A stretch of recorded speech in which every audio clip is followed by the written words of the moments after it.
back now with an interesting conversation. And in the quest for development, human beings have sought to change how they do things, make processes easier, produce more for the ever-growing population, and sort of keep things going. And I'm saying sort of because some of the so-called solutions that we are creating are the sources of environmental problems, because in these processes we have done a lot of harm against our environment.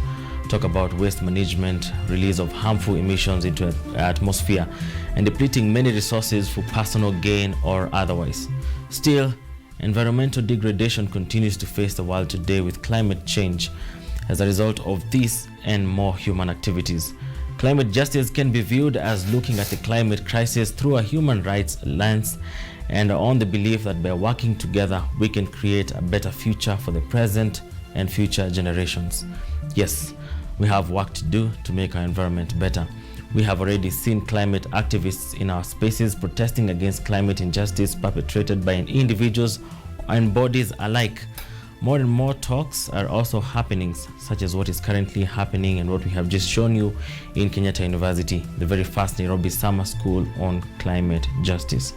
To help us understand climate justice and our role in it, we are now joined by Omwami Duncan, Research Fellow, UNESCO Chair on Higher Education Development for a Greener Economy and Sustainability at Kenyatta University. Karibu sana Omwami. Yeah, thank you, Bwana Martin, for inviting me to this KUTV to discuss on this climate change justice. Amazing.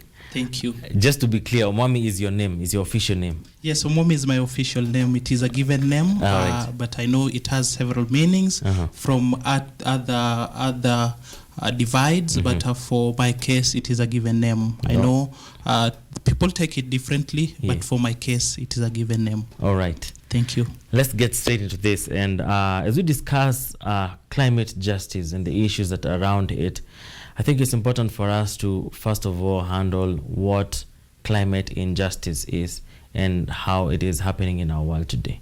Yes, Mr. Martin, if we look at whatever is happening all across the world, we understand the aspect of climate change. People say climate change is real, but do we know all the aspects that climate change comes with on our environment?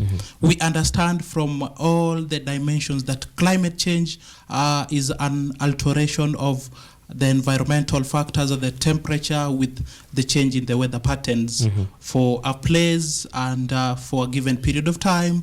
But for this case, we have initiatives that we want to look on the aspect of climate change. And this climate change, it is an aspect that is looked in different dimensions. Climate injustice, if I come specifically to your question, is this is unfair distribution of all the damages that are caused to the environment with the benefits are related to climate change from the different countries and from the different continents. But for the aspect of clarity is how is these impacts of climate change spread through all the people or the nations.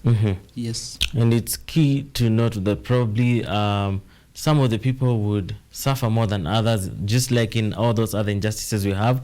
But when you go, before we get to that, who does this injustice face today? Who are the vulnerable people, even as we look at climate injustice in the world today?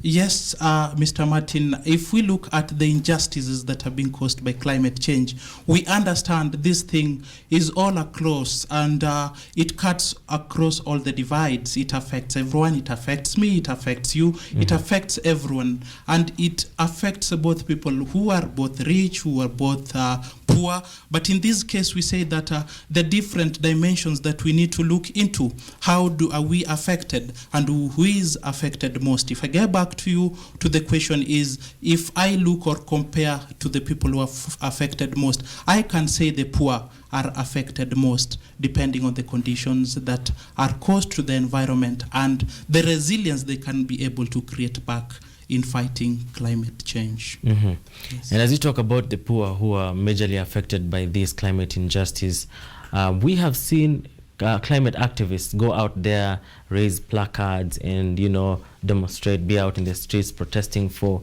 issues around climate change and how things can be handled. And the big question coming out of this would be, placards the way to go in this time and age and on this particular subject? Or do we have to devise new ways of making sure that we get to make our voices go out there, seeing that the poor suffer, yet most of the time they are not maybe the decision makers when it comes to climate and the activities that handle the climate change? Yes, thank you, Martin. If we look at the aspect of dealing with all these perpetrators, or when we want to look at the aspect of activism and protesting against the environmental impacts that are being caused by climate change, we've seen in several cases that protesting alone has not worked. If we look currently from all whatever's happened from the American countries back to the Asian countries, back to Africa, the problem is getting great. And also people are coming out to realize the problems. But are we at the position to protest? Protesting, you see, has not worked for a long period of time. If we look at the history of environmentalism, when it started back from the Stockholm conferences, when it came all about to the Earth Summit, the Rio Summit, it came back to the Johannesburg Summit. We look at this case in a way that this protesting has been done for a long period of time, but we have not realized where have we going wrong. If I could suggest and put things or pens on table, I could say that in this case, we need to look at very strong legal binding and frameworks that are able to be realized by different countries, that are going to be taken care of, and all the political divides coming together to realize what is this problem of climate change and how are we going to tackle it. We've realized that if we look at policies, our policies are there. They're being made by powerful people, they're being made by powerful countries, but not all the countries that are following all these policies. It is all about coming together and understanding where is the problem starting, and how do we need to go about the problem. So therefore, I really believe that if all the nations come together and we look at the aspect of climate change, we're gonna need to have the aspect of coming with really binding documents or binding legal policies that are able to tackle these problems in an understanding way. And again, if I look at the factors that cause this climate change, we understand there is this aspect of the global divide, the global north-south divide. We say that the north pollutes more, but the impact is more caused or realized by the south. So I could prefer, like, is there any other way that we could find or we could be coming together with technological innovations that are dealing with the production mechanisms that are able to help us get greener or are helping us to realize a reduction of the emission on the green gases? For example, you see Japan is known for leading in car production, but what is happening to the African countries? People are buying second cars that have been used on the other side of the divide, and the pollution is mostly done to this other side. If we propose that, is there a way that this can be changed? Can we have even electric cars that are able to replace the diesel or the petrol-based cars so that we reduce the emissions that are getting to the air? So in this case, if we have an aspect that technologies can improve, then I'm sure the less effects can be realized through all these. All right, just before we talk about Nairobi Summer School, which is very interesting for me, actually the key part of this discussion tonight, you've mentioned something very important that touches on innovation of technologies. Do you think we also need people to come on board and innovate ways of managing waste, because we also have a problem of waste management in the African continent majorly? What are your thoughts about that? Martin, when we look at waste, everywhere we walk, we realize that in one way or the other, we are polluting the environment more. We are not becoming the custodians of the environment as we could expect. We need to realize that the environment is giving all the aspects that we need. The environment supports our lives, but when it gets to return that we need to conserve the environment, we are very poor into that. We are very slow into that. We are very reluctant. We are with the habit that it comes that I'm not responsible of the kind of the environment I live. I understand the waste is a problem all through. Nairobi leading, looking onto the world, people are complaining about the wastes. But when we realize the problem of these wastes, are we going to need to come to the aspect of changing our ways of thinking about the wastes? I could really prefer that dealing with waste. Do we need to consider what these manufacturing companies are doing? Can they be advised to get to other best ways of dealing with this waste? Because majorly we understand there is plastic waste, which is a problem in Nairobi, and through this, how we coming to an aspect that we can embrace the aspect of circular economy, where one industry depends on the product of the other, the end product of the other industry. If we get a solution that our plastics can be recycled and be reused in a good way that can help, then I'm sure, Martin, we're going to be in a good position. And also, are we at a position to understand that there is a culture we need to embrace that positively? We need to be the custodians. If I walk around and see something going wrong to my environment, am I responsible, or we do send the mandate to another person? So in this case, I believe that everyone, if we become the custodians of our environment, we get to be responsible on how we're disposing our wastes, and we get to be very useful on how we depend on our plastic waste and any other kind of waste. We are good to go, Martin. All right. And in this conversation, you mentioned something to do with people coming from all over the world. And it's a case, I was there, of course, we were with you a few hours ago at Nairobi Summer School on climate justice, and seeing people coming from all over the world, young people being pulled from different nations and coming to talk about climate justice and how things can be handled in a better way. Seeing over 500 people coming who are climate actors and activists to come and talk about these issues.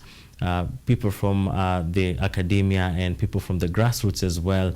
How is this particular event, which is running, I believe, up to 12th of September, bearing fruits already? And what can we expect of this event as it continues to progress? Yes, thank you, Martin. The background idea for this summer school is that we've realized there need to be initiatives to deal with climate change.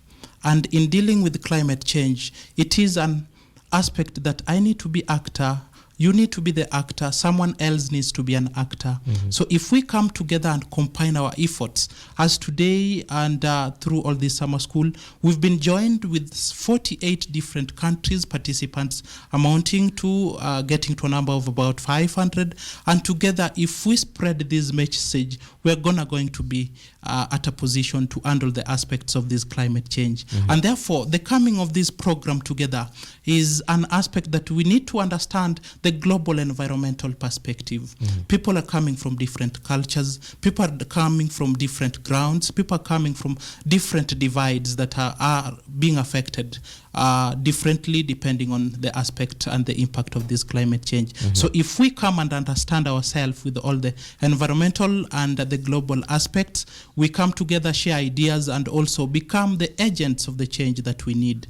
We say that if the change doesn't start with me, who do you expect the change to start with?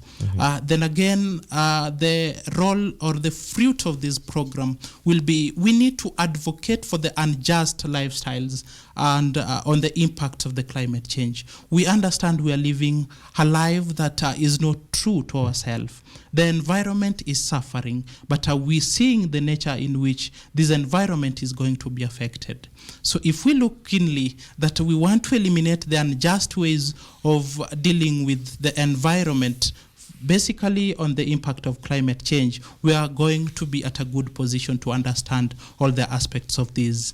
And also, we've created a platform of addressing our environmental challenges.